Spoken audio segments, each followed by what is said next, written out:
Hello, everybody, and welcome back to my podcast. This is Anne of Fiber, Floss, and Fiction. Today is Sunday, the 25th of August, 2019, and I am here to do my usual kind of 2-week-ish update. I hope everybody is doing well. We are good here. Got my hair cut, which I was just ready for a little change, but I'm sure is noticeable because I rarely do just a trim kind of thing when I'm going to get my hair cut beyond like just having dead ends trimmed off. I tend to go for bigger style changes, and I hadn't had one in a while, so did that about a week ago. Still getting used to it. It's maybe a hair short for me. I can't quite get it into a ponytail when I go for a run with a baseball cap on, which I don't like to have it like all mashed to my head. So, you know, getting used to that. Change is always a thing that you have to sort of ponder a little bit, I think. But yeah, we are coming to the end of summer here in the Northern Hemisphere, which I am really happy about. I know there's lots of you out there who love the summer months, love the heat. I do not.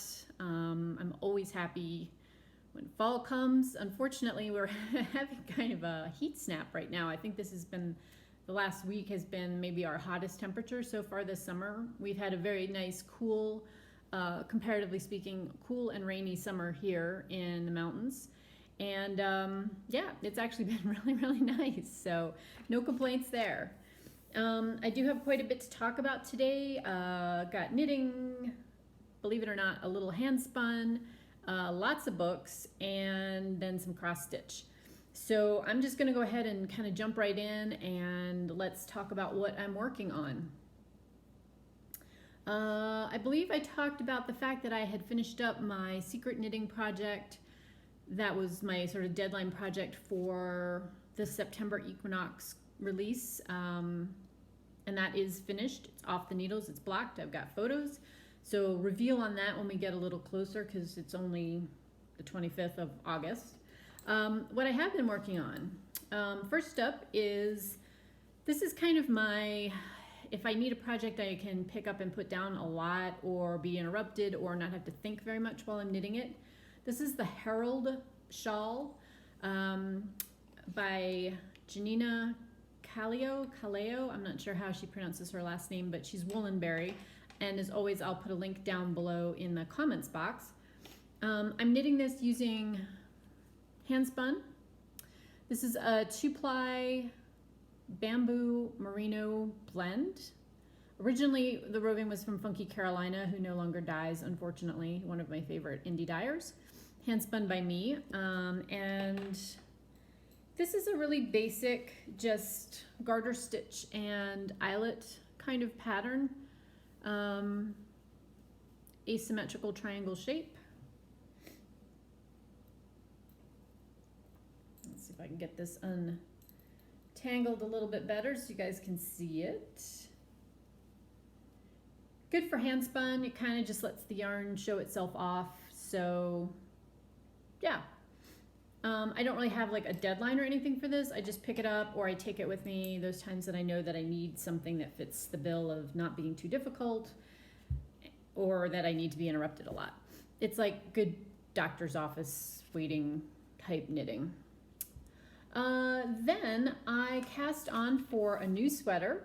I'm planning to use this for my yokes class, which as like a sample. I'm teaching that at Salt Lake, and then again at SoCal, and they just opened classes up for Stitches West in February already of 2020, so I will be teaching it there as well. When I taught it at Midwest, I think this is one of the best classes I've ever had. We actually had a really, really full class. They had bumped a few extra students into kind of what's usually our maximum, but it wound up working out great. The class had, I think, a good time, even though it's kind of like a technical mathy type class because it's about fitting. But yeah, anyway, good, all good. So here is the pattern. It's called Chauncey. It's by Isabel Kramer, and it's a top-down stranded knitting yoke patterned sweater. And the weird thing, I guess, about this was I had been working on that huge custom dye order that just went out the door last week, or well, it went out last week, but I was talking about it on my last podcast, and I accidentally dyed a double batch of one of the colors that the Simply Sock yarn had requested. So I had like an extra 6 skeins on my merino cashmere nylon base, and the gauge was pretty close for what this needed. So not to let it, not that it would have gone to waste per se, but anyway, I went ahead and cast it on because it felt very fall-ish to me. And let me show you the colors I'm using. So this is Forest Primeval. It's a really dark forest green, hence the name. And I'm using a chimney sweep with it, which has a pale silvery gray base and kind of birch bark type speckles on it. So these are the 2 colors. This is the main color and this is the contrast color. And I'm about halfway through the yoke and really enjoying this one. Even though it's, on size 3 needles and its fingering weight, it's actually a pretty quick knit for me anyway.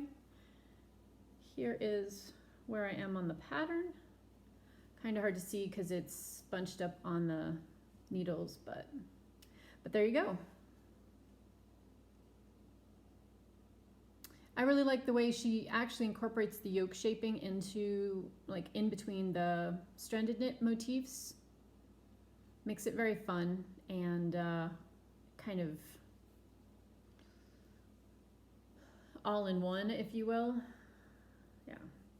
So, like I said, I am halfway through the yoke.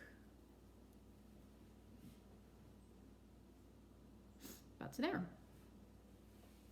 So I will be working on that one, which is actually a project that I can show you guys, which makes me very happy. And then I'm actually going to be casting on for another sweater. I'm in the process of checking my gauge swatch. I do actually do that. For those of you who knit, who fly by the seat of your pants, it does help with garments to actually make them fit. So I'm going to be casting on Glenfiddich. The designer's name is not on this. I think she's Six Swans Flying. I think that's who she is. I'll put a link below. I can't remember her name. But anyway, it is a cabled DK weight sweater, and I'm going to be knitting this up as a booth sample using some of the Yarn Guys Rama yarn, the Stricka yarn, which is the DK weight, one of the DK weights that they carry, but it's 100% wool. I've had this in my queue for a really long time, so it was nice to have an excuse to actually knit it up. So more on that as I work on it. I'm doing it in kind of like a whiskey barrel color because Glenfiddich, I think, is the name of a whiskey. It's probably also another place name, but I believe it's also the name of a whiskey brand. So look for that next time that I'm back. Hopefully I will have my gauge swatch done and be ready to put that on the needles. So that's it for what I'm knitting on currently. So a couple other notes here in the knitting section while I'm talking about that. I have a finished skein of handspun. This was that beautiful Cormo that Brenda Desert Spinster, I think is her Instagram name, gifted me when I was at Stitch Nanigans. We met up for coffee and had an afternoon together, which was very fun. And she brought me this Cormo Roving, which is from an Arizona farm, and I finally got it spun up. It is so squishy. I wish you guys could feel and squish it. Squish-a-vision. This is a 2-ply sport weight, 322 yards. Do not have a specific plan for it yet, but it could be lots of things. I think I may leave it the natural white. It's just so pretty as is, but also haven't decided that yet. So it'll go into the handspun stash bin till I decide what it's going to be when it grows up. It's just versatile. I I mean, I have tons of things I could do with it. So a finished spin.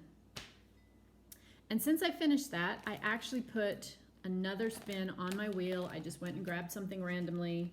At this point, I was just like, hey, I'm spinning. Like, I'm trying to do 15 minutes a day again, get back into that habit. So whatever I wanted to spin, I decided I was just going to grab it. Ooh, that looked fun, and put it on the wheel. So what I picked is a roving from Three Waters Farm. There's her tag. This was from her Top of the Month Club. It is an 80% merino, 20% silk blend in the colorway Early Blooming. I think it was like a March or April colorway. And it is very springy. It's super bright and cheerful. Lots of like tulip and new things growing colors.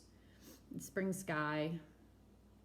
So I'm spinning this up slightly thicker than I normally do, something heavy DK to worsted, because I'm thinking a pair of really soft mittens, just something really basic might be fun out of that.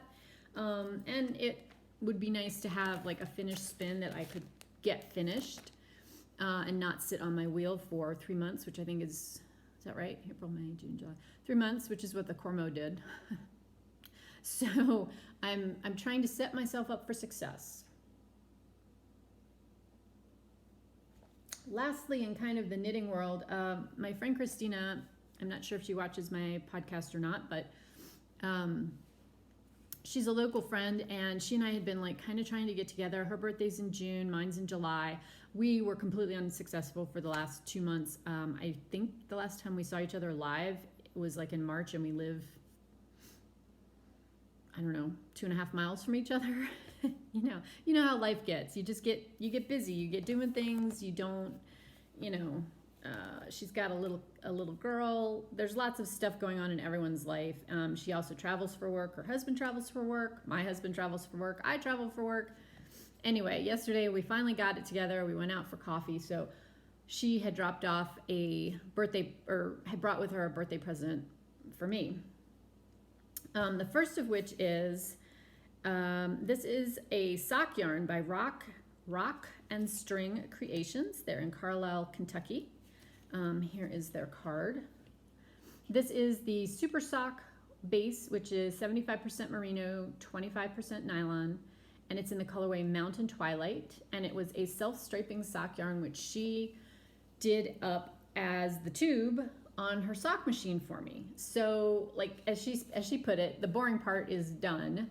So all I have to do is figure out where on this I would like to insert a heel or the toe and put the cuff on, and I'll just snip one of the threads at the point I want to put the heel in, and add that, and then snip wherever on this length I want to put the toe. You can see how long it is though.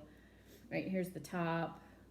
I mean, these are like more than knee highs if I made just even 2 socks with them. Think about socks like that high with ribbing on them. So I have to decide what color I want to do the heel and toes in this on. Do the heel and toes in on this and the cuffs. Haven't decided yet, but lots of options on these. So that was kind of fun. It's sort of a half or more than half, 3/4 done pair of socks in this awesome colorway, which is very me. She then got me a sock blank from Gail Knits, I believe. Is that right? No, Gail's Art. Here's her tag. And it's your typical superwash nylon sock blend. The colorway is Blue Daisy. Now, the way that Gail, if you haven't been to her site, I encourage you to just go and look at her art, because it really is art. These are all sock blanks, right? So they're all, the yarn has been knitted into a blank, meaning it's been knit back and forth, right? Back and forth. And when you're ready to knit your socks, you take one end and you just unravel it and you knit the socks off of it. Well, what she does, aside from dyeing the sock blank, is she also stamps them. I guess it goes this way, because daisies. She stamps them with different patterns, and I've knit another one of hers called Rockstar a while ago. I can't remember. It's been probably a year. but they knit up so fun. So you can see this has, right, it has the patterning all along it. So I'm kind of torn because I really just like this as is. Like, I would wear this. Look at those colors. Those colors are totally me. I would just wear this as a scarf. You know what I'm saying? Right? It looks pretty good as a scarf. It's a little short, but I don't know. I kind of hate to unravel it and make socks out of it. I love it that much, but we'll see. I'm going to think about what I want to do to this, because I could add ends on it and just literally leave it as a scarf and wear it like this, like add fringe at the ends. Just saying. So yeah, this is pretty fun, and looking forward to that. And then she also got me a container of this tea. It's called Evening in Missoula from the Montana Tea Company. Tea and Spice Trading. Montana Tea and Spice Trading in Missoula. This, so it's a caffeine-free tea. It's got a whole bunch of different things in it. Chamomile, rose hips, lemongrass, papaya leaf, peppermint, blackberry leaf, raspberry leaf, spearmint, lemon peel, alfalfa, cherry bark, wintergreen, star anise, vanilla, lavender, red clover, and then stevia.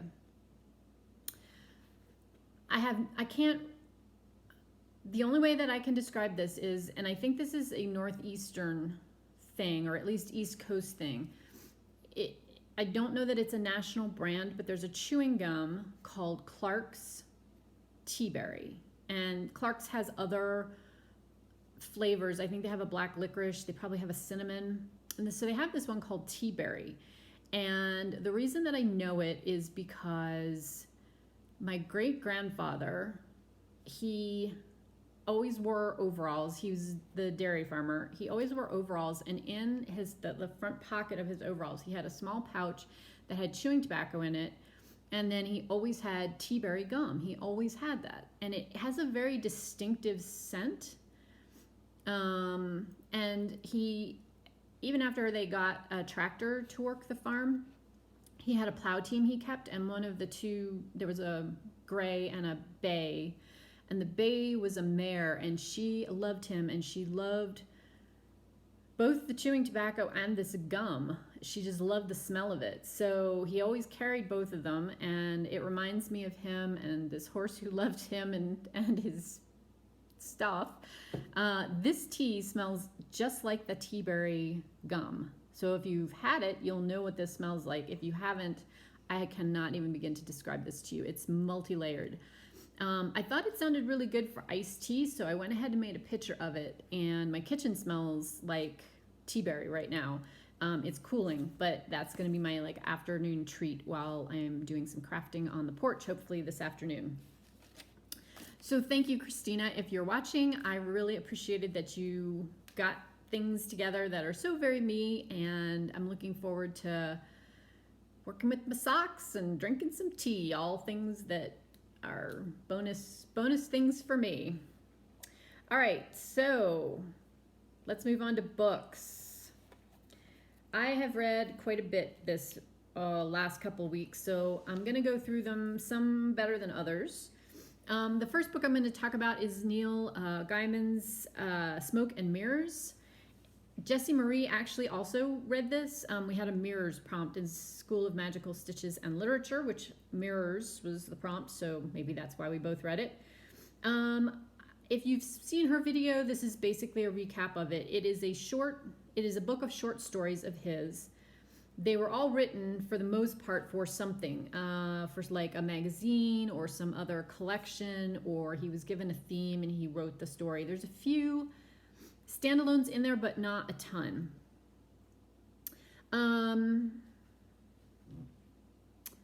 I agree completely with her at the risk of saying what she said. There were little snippets at the very beginning, before you got to any of the stories, that told you kind of what the theme was and why he had written it. but then by the time you got to the story, and for her it was even more difficult because she was listening to an audiobook, whereas I read it and I could flip back and forth, but it's a little jarring when you're kind of in the groove of reading a book to like put your finger, mark it, go back and try to find it in this whole list of things and be like, oh, this is about that. Okay. And then go back to read it. I agree. If they had had those snippets at the top of each of the stories, like before the stories started, that would have been much better. It's also kind of a mixed bag of stories. There's some of them which are lovely and very in his style, which if you like his writing, then you probably like them. And there were some that were just weird. They were just like so weird there was a couple I didn't even finish, I kind of skimmed through them and was like, okay, well, that was 5 or 6 pages and I got the basic gist and I'm moving on because it wasn't very engaging with me. So kind of a mixed grade on that one. If you're a diehard fan, it's another one of his books. Maybe more of it will be something you like than less. But I think in general, pretty uneven. And it wasn't my favorite of his that I've read. Okay, next up, I read this book called The First Family Detail. And it was written by a journalist about interviews that he did with Secret Service agents who had been assigned to protect the first family from Eisenhower through the Obamas. The Obamas were in office. President Obama was in office when this book was written. So we hadn't gotten to any of the Trump years. It's about what you would expect, right? There were some people who were in the White House who were complete jerks, and there were some people who lived in the White House who were very decent people. And I think possibly for the most part, it's the people you think. The agents who had been assigned to protect the Obamas said they were all very gracious and kind people and tried very hard to make the agents' lives okay. LBJ was a total jerk to pretty much all of them. Nixon was difficult to deal with. When the Bushes were in the White House, George Sr. and Barbara, they were both folks who were they said please and thank you, and they recognized that the agents were trying to do their job. GW and Laura were also fairly gracious, she more than he, but their girls were apparently complete hellions and horrible. And it's a pretty thankless job, right? I mean, you go into it thinking, okay, at some point, if somebody shoots at this person, I have to be the person to stop the bullet.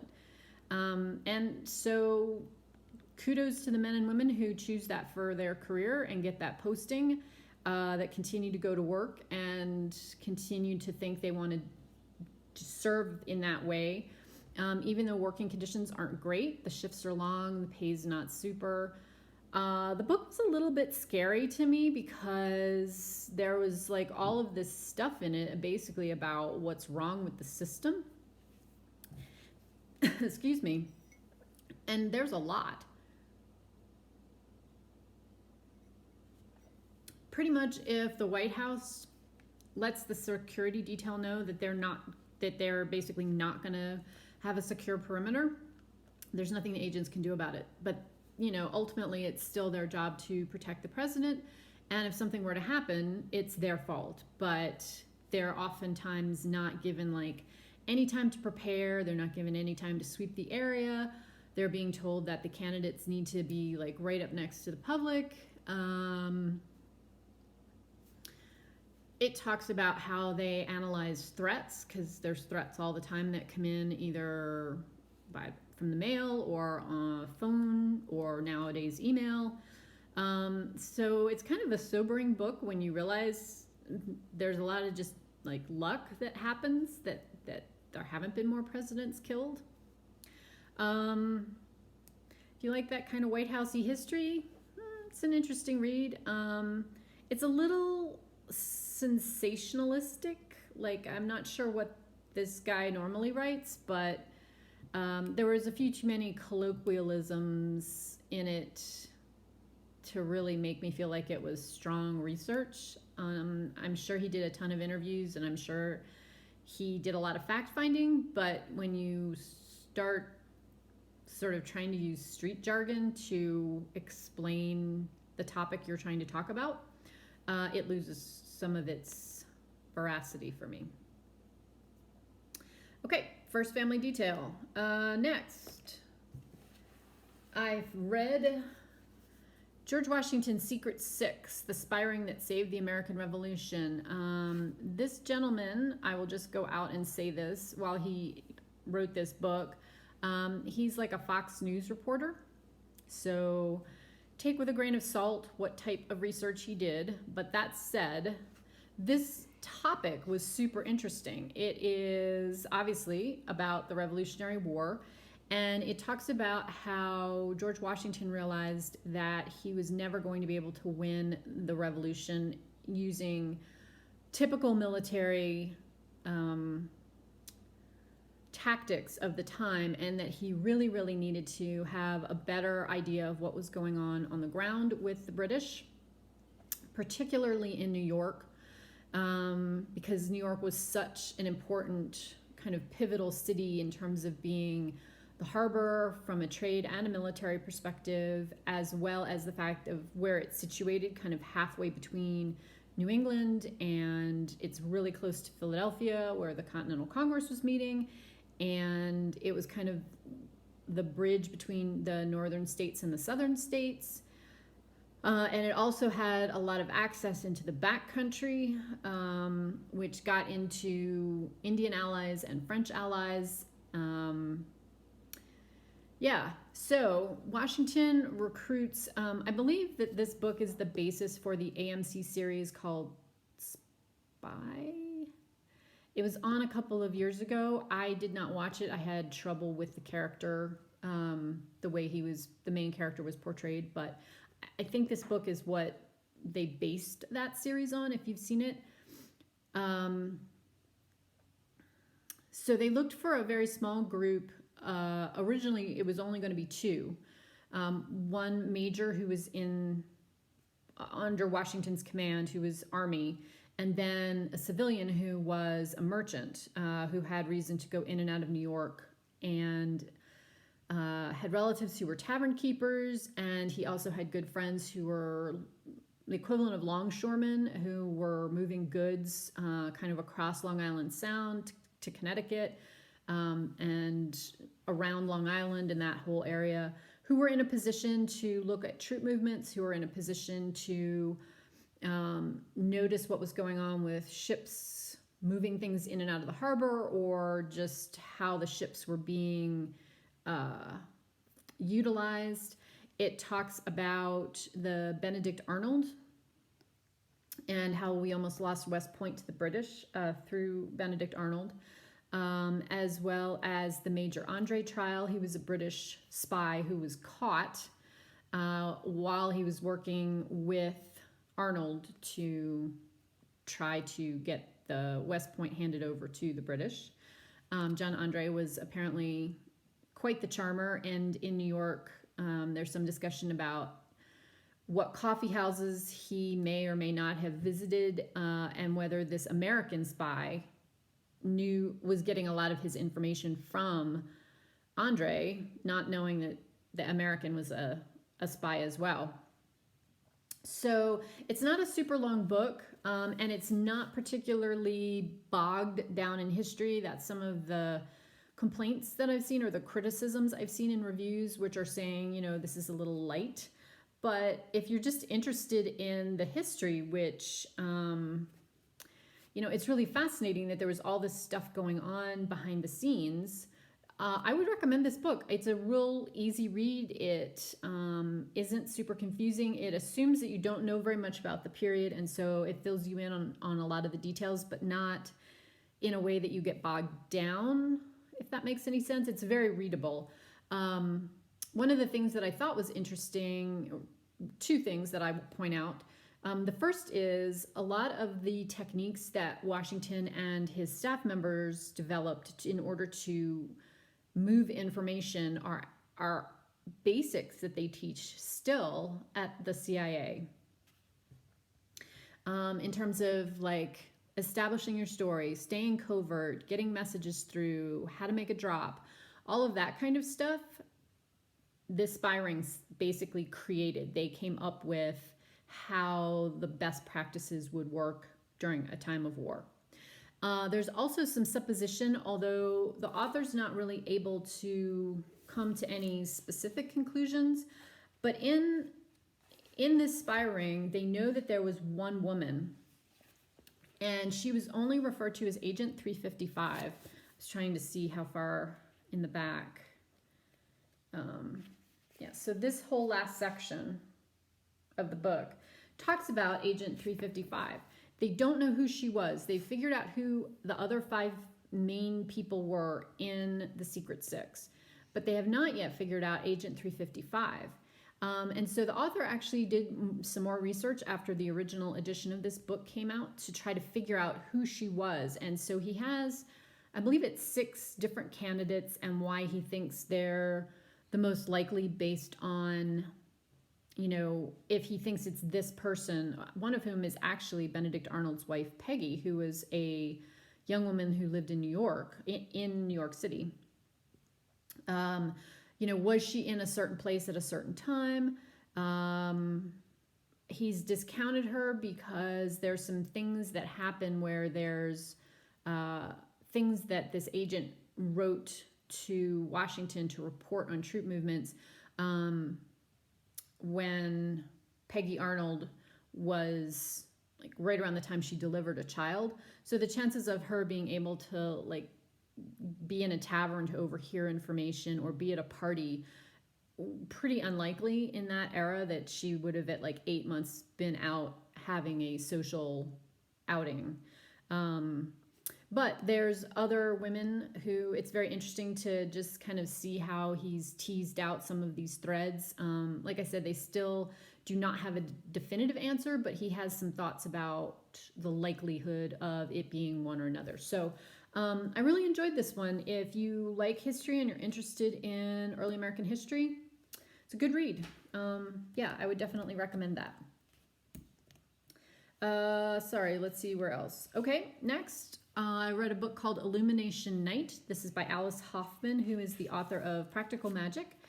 And this one is not a book about magic. It doesn't have magical realism in it.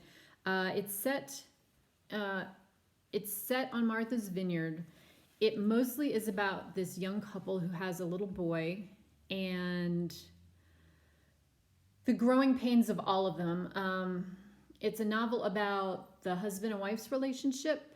It's a novel about their relationship with their little boy. The neighbor's relationship. There's an older woman whose granddaughter has moved in to take care of her. And kind of the traditions of this little insulated community. And Illumination Night is some places, like they would call it Devil's Night, I think. So the night before or the week before Halloween, think of like having lit jack-o'-lanterns and stuff, but their tradition is to light paper lanterns and magical things. And this is kind of an end of the summer as opposed to beginning of fall celebration on the island.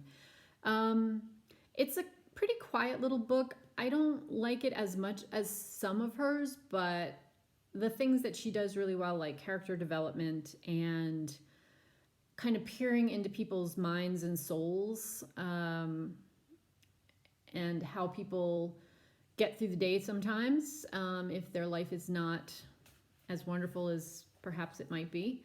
All of those things are in it, so if you like her books and her style of writing, just know this one doesn't have any magic in it, but it's still about interpersonal relationships and how people can be wonderful to each other and how people can be awful to each other. Next, told you there was a lot of books. Sorry, you guys, this is going to be a long one. The Friday Night Knitting Club, which is by Kate Jacobs, I believe is the author. All the Goodreads links will be below. This one is an audiobook that I just finished up. It's very chick litty. It is about a woman who owns a yarn store.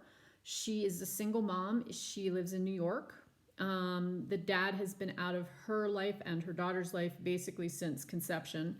And she's built this whole business by herself. And she has a group of, she's one kind of stalwart friend, her friend Anita, who's sort of a mom surrogate. She doesn't have a great relationship with her parents. And into the story comes kind of her regulars at the shop, and each of them has a backstory. And then also a friend from high school who was like her best friend and is now sort of a socialite. She just does parties and looks nice, basically. So it's about all their relationships. And then Georgia, the main character, the father of her little girl, comes back into their lives, and it's kind of about trying to resolve a lot of old hurts and that kind of thing. It's a little bit formulaic. It would be a perfect Hallmark movie. It has like all of the check marks to be a Hallmark movie made for television. So if you like those, you'll like this book. I had a real problem with it because I think that the woman who wrote it isn't actually a knitter, or if she is, she's not a very good one because she used some terms that aren't right. Like she always refers to circular needles as round needles. I've never heard anyone call them that ever. Just weird little things like that it's like kind of like she did some research on knitting, but then she doesn't actually knit, so she wasn't totally sure where to input those terms. So that bothered me. And like I said, the story's a little trite, so I didn't love it. It did, however, fulfill one of the F prompts for the School of Magical Stitches and Literature reading list. So, and it was from my library, so it was free. So that was a good thing. Mixed review on that one. Like I said, if you like that kind of book, you'll probably enjoy it. I just had enough problems with it that I was like, yeah. Let's, move along. Listen to it on Michelle Bendy Stitchy speed and a half to get through it and be like, got it, moving on. Let's see. I'm looking to see if there were any others because I'm reading a lot right now. Nope, I think that's it. Okay.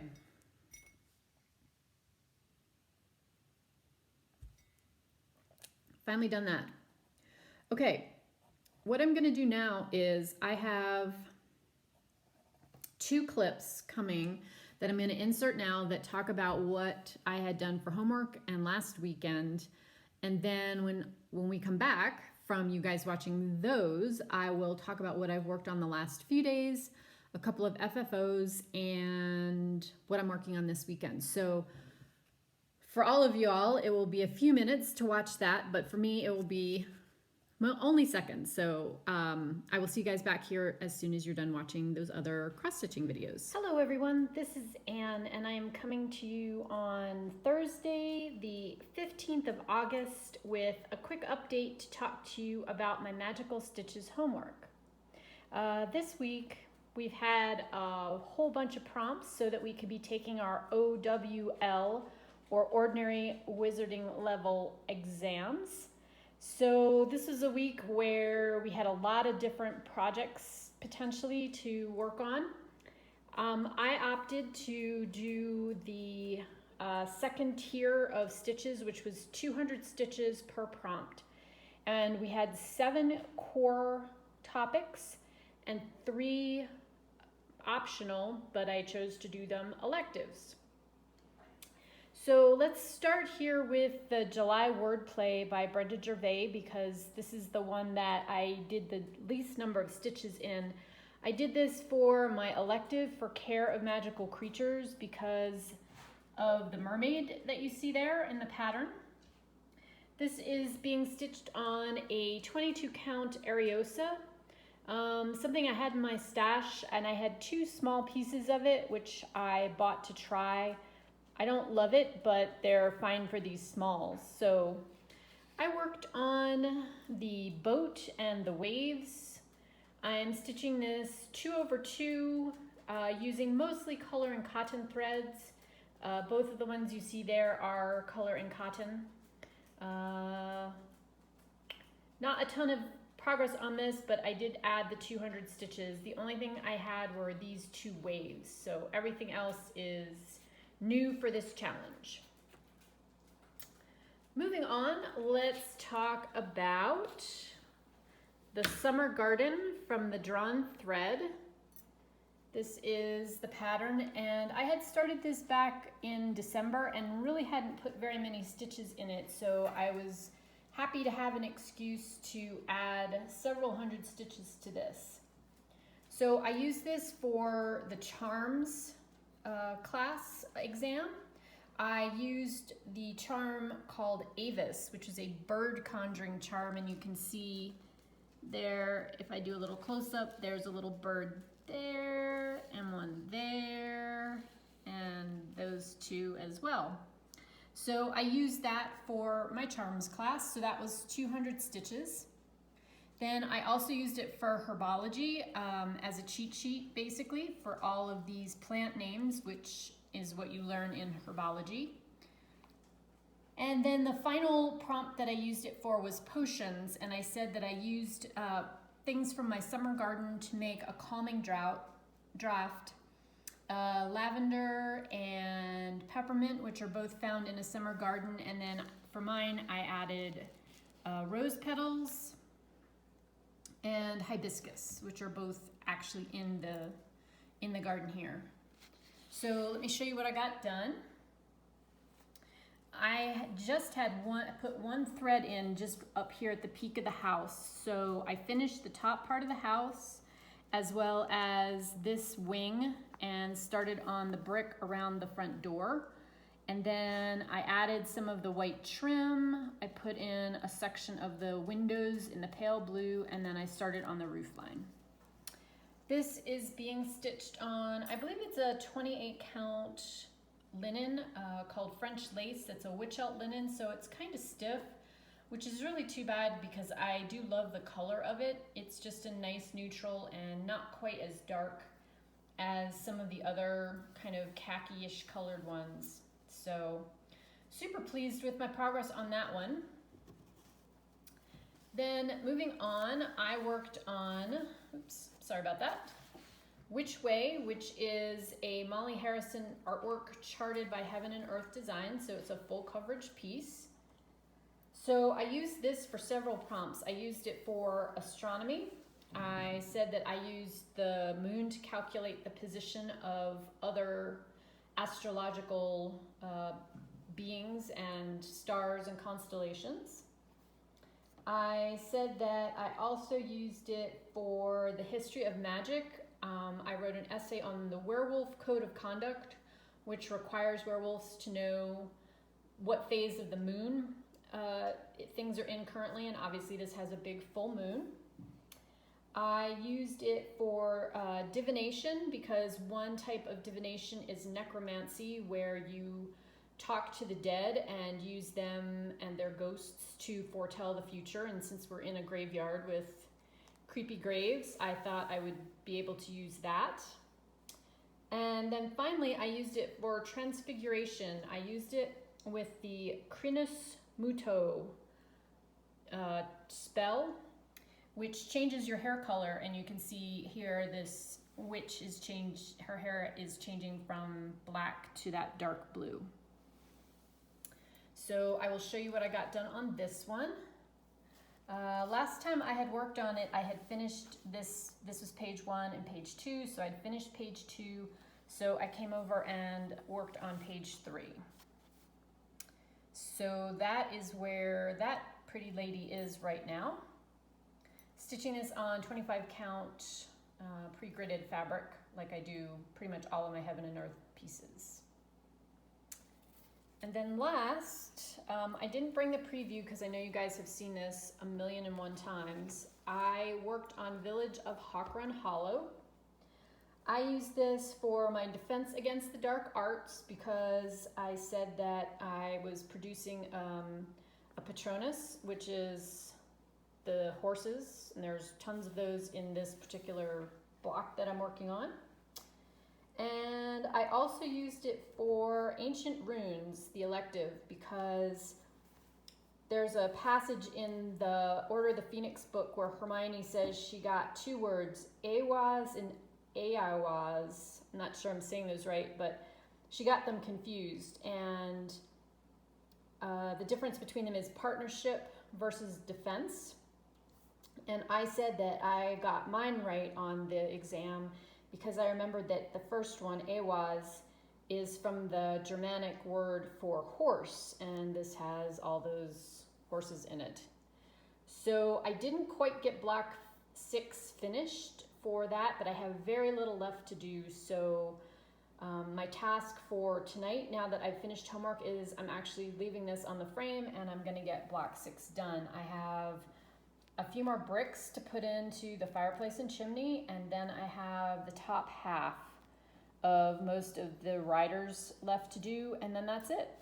And this block will be done, which was kind of a stretch goal for me this year. So my main goal was to get blocks 4 and 5 completed, which I did. So block 6 is kind of a bonus block, but it'll be nice to have this half done.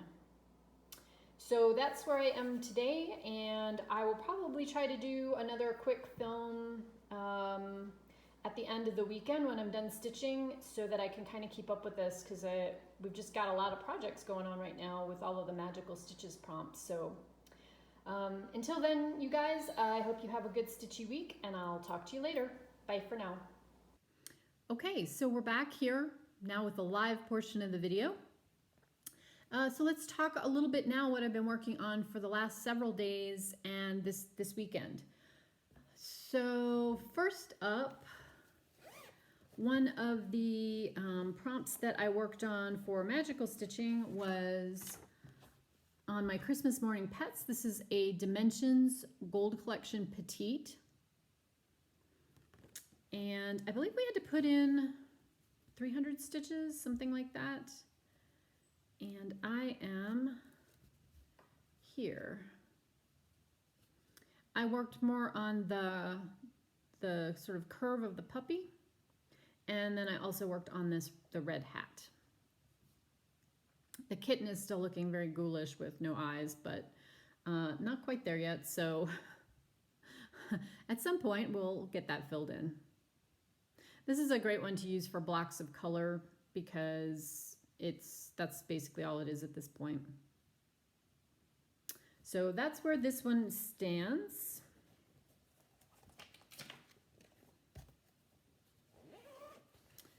I also have been working on, hang on, let me move. Sorry for the crunching, that's my Q-snap. I'm trying to move. I have been working on Village of Hawkrun Hollow. This will also be out this week, which I'll talk about in a little few minutes. I think everybody's seen that. I had been working on block 6, and I'm happy to report that I have block 6 finished. This is being stitched 1/1 on a 22 count hardanger from Picture This Plus in the colorway Legacy. Hold it back here first so you can see the whole thing. And I have been working on block 6. So I finished up all these horses floating in the sky. And if you're new here to the channel, this is one that I am converting all of the place names, like instead of Hawk Run, it's Moose Run, and the blacksmith's name. These are all members of my grandmother's family and the little area in which she grew up in central Pennsylvania. So Jane actually is what they called my gram. And I have started work on block 7 this go round.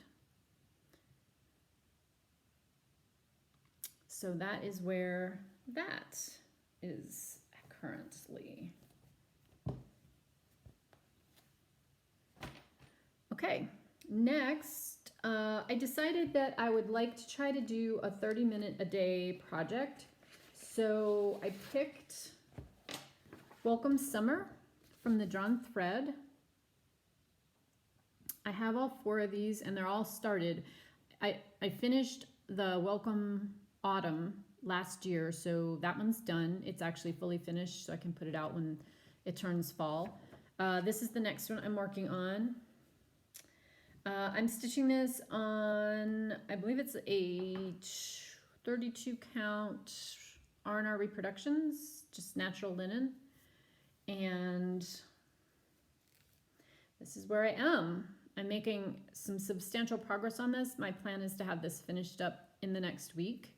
I have a little bit of cross stitch left to do in the W, but you can see on here, there's a lot of back stitching. So I'm actually going to do the back stitching and then I'll finish up the little bit of cross stitch that there is to do.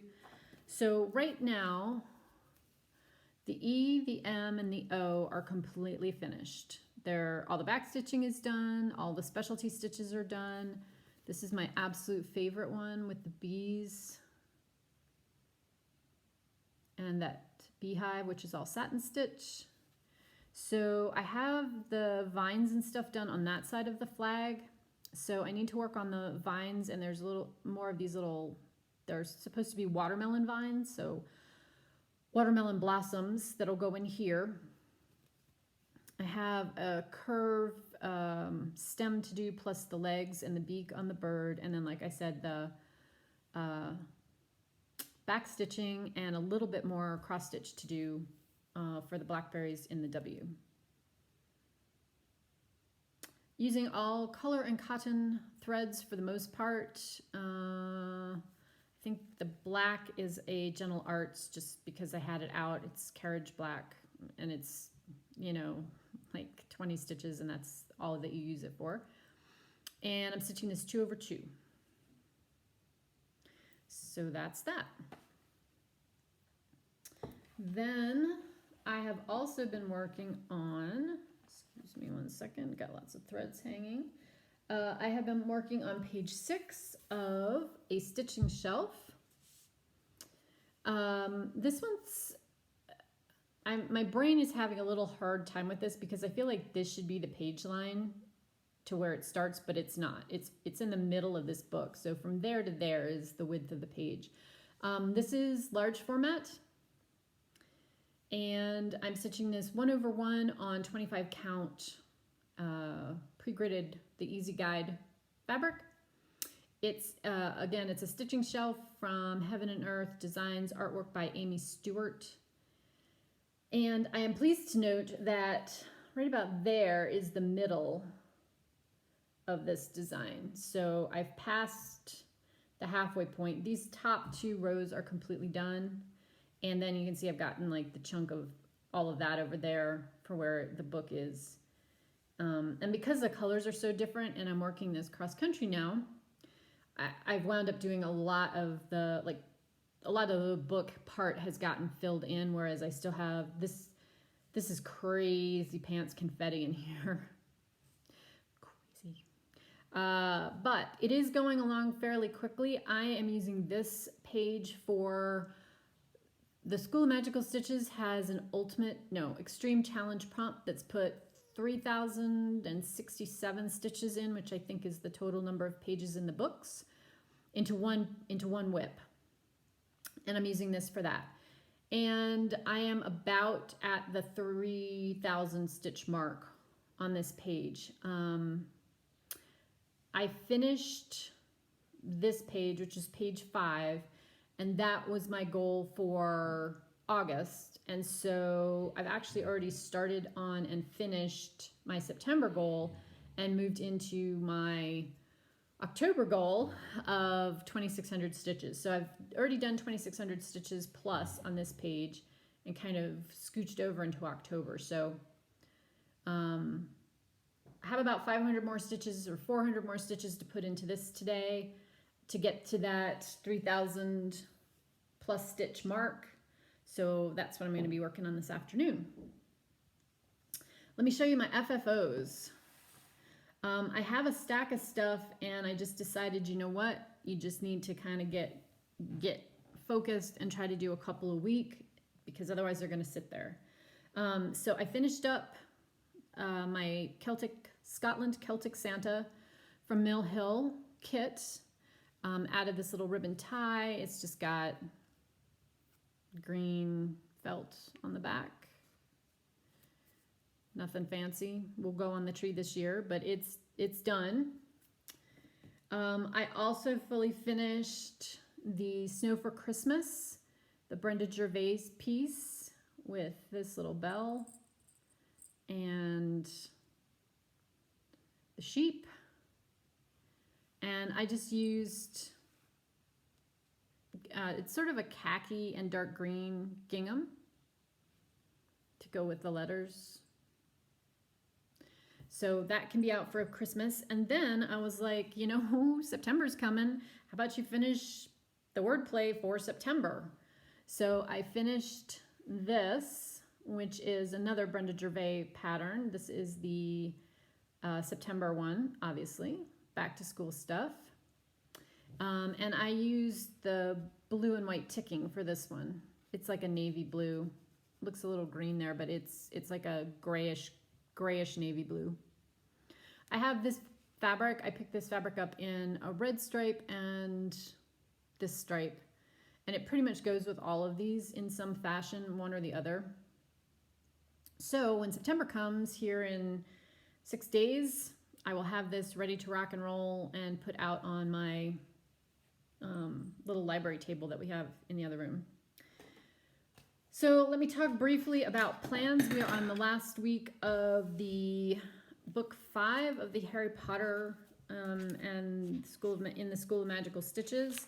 So this next week, we had to post 5 whips that we wanted to work on, and they're going to post tonight a random number that is, each house is specific. So, you know, Slytherin House and Ravenclaw will have different numbers picked for that list. So whatever I've slotted in, let's say if they pick 3 is the number for Slytherin to work on, whatever's my third project on that mini whip list is what I'll put the bulk of my stitches into this week. And it's 500 stitches. And then we can work on the other 4 projects, 200 stitches, if we want bonus points. And weirdly or not, I don't know, what I decided to do was to pick projects that I was going to not really have as a focus, but if I don't put some stitches into them, like, they're not going to get done because I don't have a goal for them for the rest of the year. So this way I thought, well, I'll keep seeing progress on some things that might not otherwise get worked on, and 200 stitches is 200 stitches. So we'll see how that all shakes out. I will probably continue trying to do these little like vignette snippets that show you what I work on, because otherwise I can't remember after 2 weeks, and I really would prefer not to go to weekly, but I may. It may just be easier because, like I said, this is going to be a long one, and, you know, maybe the thing to do is try to do them weekly. We'll see. We'll see. Y'all will find out. The other thing I just wanted to toss out there is I was doing some planning for 2020, and I think I'm going to try to do, and this is like a personal thing, but if there's any of you out there who would like to join me, do a 20 in 20, which is kind of like the Stitch 9 that Michelle Rudy from Girl Stitcher,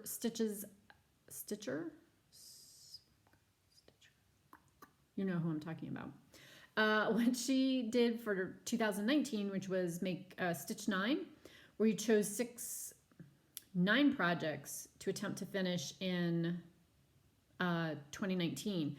What I'm thinking about doing is doing a 20 finishes in 2020, but I know a lot of you also have large projects, and I tend to have a lot of large projects. So finishing all that many large projects isn't realistic, but kind of like Dina at Half Stitch, hi Dina, has talked about in kind of how she works, where she sets herself a small goal, and then when she gets to the end of that, that's like her stopping point, and she rotates onto something else. So what I'm thinking about doing is I have 1, 2, 3, 4, 5. I have 6 small pieces that are like this size. They're like wordplay, or I want to finish the other 2 welcome ones. I've got spring and winter left to do in the long skinny ones. completely finish those 6 that I have tentatively marked to be finished. And then look at things like page finishes or section finishes on some larger projects. So I'm still making progress on those, and I feel like I have a stopping point on them. So for instance, like page finishes on full coverage pieces. I want to look at finishing another 3 blocks on my Village of Hawk Run Hollow. Page finish on Celtic Wheel, a couple of my Joan Elliott fairies, that kind of thing. So the ones that I added up get me to 20 finishes in 2020. So if you're interested at all in that, it certainly can be as casual as we would like it to be. But if any of you are interested, let me know, and maybe we'll set up a hashtag or, do it as a casual stitch along kind of thing. I still haven't totally figured out how I'm going to slot all of the 2020 starts I want to do into that. I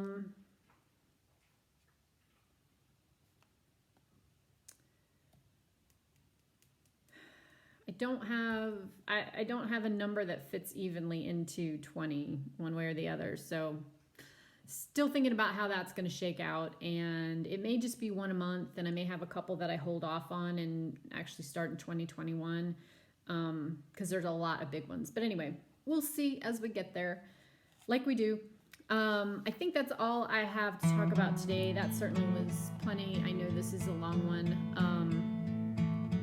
Like I said, I'll see how things go. If I'm gonna have a bunch of knitting to talk to you guys, it's an equal amount of me talking to stitching, then I may have to go to weekly, but I'm gonna reserve judgment on that and see how it goes for the next week. And so I may be back sooner rather than later, but I will certainly be back within 2 weeks. So I hope everybody out there is doing well. As always, I enjoy spending some time with you, either in your comments or messages or watching your podcasts on YouTube.